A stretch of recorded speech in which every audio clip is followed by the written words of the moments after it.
السلام علیکم، میں ہوں عابد اندلیب۔ ناظرین، آج کل افغانستان کے موضوع پر بہت زیادہ گفتگو ہوتی ہے۔ افغانستان کچھ مہینوں کی بات نہیں بلکہ یہ ایک طویل جدوجہد ہے جو کئی سالوں پر محیط ہے۔ اس پوری جدوجہد کو، اس تاریخی سفر کو سمجھنے کے لیے ہمارے ساتھ جنرل طلعت مسعود صاحب اس وقت موجود ہیں۔ سر، آپ کا بہت بہت شکریہ۔ آپ نے یہ بہت ساری جو ڈیولپمنٹس ہیں جو کئی ڈیکڈز پر مشتمل ہیں، آپ نے ان کو بچشمِ خود دیکھا، بلکہ شروع میں جب افغانستان اور روس کے ساتھ ایک تصادم تھا اس میں آپ سرو بھی کر رہے تھے پاکستان کی طرف سے۔ تو آپ بتائیے کہ کیا آپ کے تاثرات ہیں اب اس اتنی بڑی کامیابی کے بعد طالبان کی؟ جی دیکھیے، میرے خیال میں سب سے پہلے تو ہمیں یہ سمجھنا چاہیے کہ کیا وجہ ہے کہ طالبان جو ہیں وہ افغانستان پر غالب ہوئے، کیا وجہ تھی اور کون سی ایسی تاریخی واقعات ہیں جن کی بنا پر ان کو تقویت ملی، اور کیا وجوہات تھیں جن کی بنا پر افغانستان میں حالات اس قدر خراب رہے کوئی 40-42 سال سے۔ سب سے پہلے تو دیکھیے، آپ جب سوویت یونین نے افغانستان کے اوپر حملہ کیا تو اس وقت امریکنز نے یہ سمجھا کہ یہ ایک بہت اچھا موقع ہے کہ سوویت یونین کو کمزور کیا جائے، اور اس نے پھر ظاہر ہے یہ کوشش کی کہ افغانستان کے جو مجاہد تھے ان کی مدد کی جائے، اور اس مدد کے لیے پاکستان میں اس کو ساتھ ملانا بہت ضروری تھا، اس لیے کہ پاکستان کی شرکت سے ہی یہ ممکن ہو سکا کہ افغانستان میں ایسے حالات پیدا کیے جائیں جس سے کہ سوویت یونین کو شکست ہو۔ اور آپ نے دیکھا کہ پاکستان جو ہے اس میں اس وقت جنرل ضیاء الحق جو تھے وہ پریزیڈنٹ تھے، اور ان کو ایک طریقے سے کافی خاص طور سے مغربی دنیا میں اور دوسری جگہوں پر بھی کوئی خاص قبولیت نہیں تھی، اور پاکستان کے لیے بڑی مشکلات تھیں، اور جنرل ضیاء الحق خود بھی مشکلات کا سامنا کرنا پڑ رہا تھا چونکہ ان کو کوئی تسلیم کرنے تیار نہیں تھا۔ ایسی صورتحال میں جب امریکہ کو پاکستان کی ضرورت ہوئی تو پھر ظاہر ہے کہ جنرل ضیاء الحق کی قسمت بھی چمکی، اور ان کی بڑی حمایت امریکہ کی حاصل ہوئی، اور پاکستان کو ایک لحاظ سے بڑا ایک بوسٹ ملا جس کی بنیاد کے اوپر پاکستان نے امریکہ کی مدد کی، اور اس مدد میں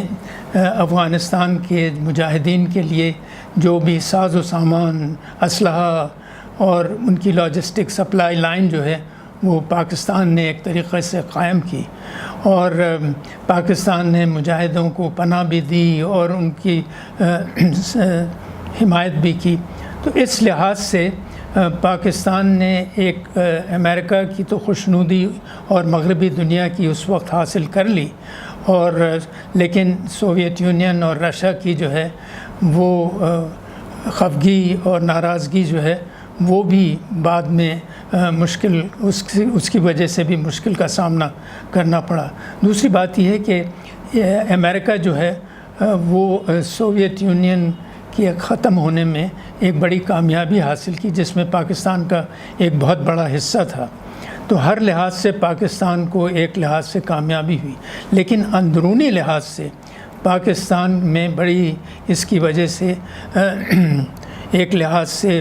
جو جمہوریت تھی اس کو بھی دھچکا پہنچا، اس کے اقتصادی اور معاشی حالات کو، اور پھر دوسری بات یہ ہے کہ مہاجر جو ہیں وہ افغان مہاجر پاکستان میں بہت آ گئے، اور نہ صرف مہاجر آئے بلکہ وہ تمام قوتیں جو افغانستان میں لڑ رہی تھیں انہوں نے بھی پاکستان میں ایک لحاظ سے اپنا وجود قائم کیا۔ اس کے بعد سے پھر آپ نے دیکھا کہ جب امریکہ میں 9/11 کا قصہ ہوا اس وقت امریکہ جو ہے وہ اس نے کہا پاکستان سے، اس وقت جنرل مشرف جو تھے وہ بھی اس وقت بھی، افسوس کی بات یہ ہے کہ اس وقت بھی پاکستان میں ایک ڈکٹیٹرشپ تھی، تو انہوں نے فوراً تسلیم کر لیا کہ امریکہ کی ہم مدد کریں گے، اور افغانستان پر جو حملہ ہوگا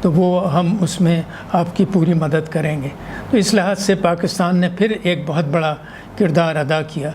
اس کی وجہ سے ایک تو جنرل مشرف کو ریکگنیشن ملی، اور پھر پاکستان کی اقتصادی اور معاشی حالت جس پر پابندیاں لگی ہوئی تھیں پھر بہت حد تک کھل گئیں۔ تو یہ دو واقعات تو ایسے ہیں جس سے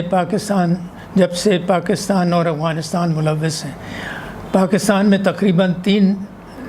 لاکھ سے زیادہ مہاجر موجود ہیں، اور بلکہ ایک وقت یہ بھی تھا کہ جس میں 5 لاکھ سے زیادہ مہاجر آ گئے تھے۔